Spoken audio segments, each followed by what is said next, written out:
Hi guys, here we go. I had some questions on the anatomy of this thing, so I'm going to do a bit of a quick walk around. Most striking perhaps are these black and white markers. So these are Aruco markers or April tags, and these are optical tracking markers. Currently, I'm using this simple camera down there, that's a webcam, to do the optical tracking. And you can go and see this here. By the way, you could plug any camera to there. You could plug in an 8K camera and you could get better resolution. And yes, we are live mapping out lens distortion from this as well, to straighten up all the lines to make this an accurate precision measuring device.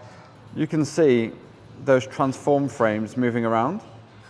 That's the red, green, and blue axes there. Okay, and that is this here is the image from that camera there.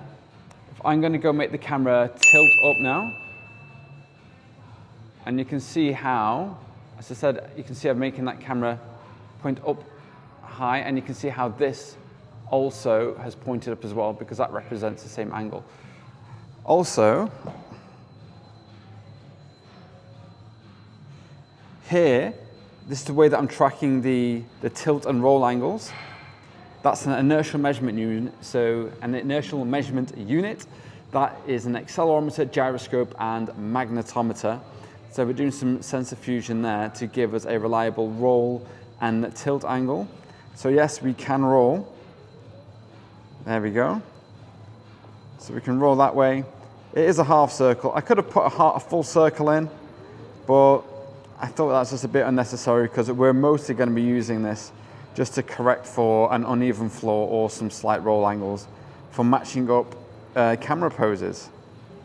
And for any engineers, yes, I have put this on a slip ring, which means I can spin this around as much as we want, and then the cable will never get tangled.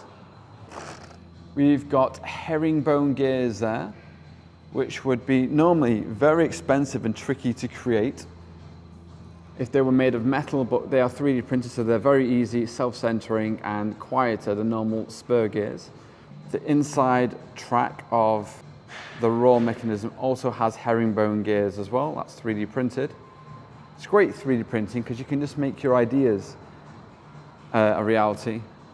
I spent a very long time on this.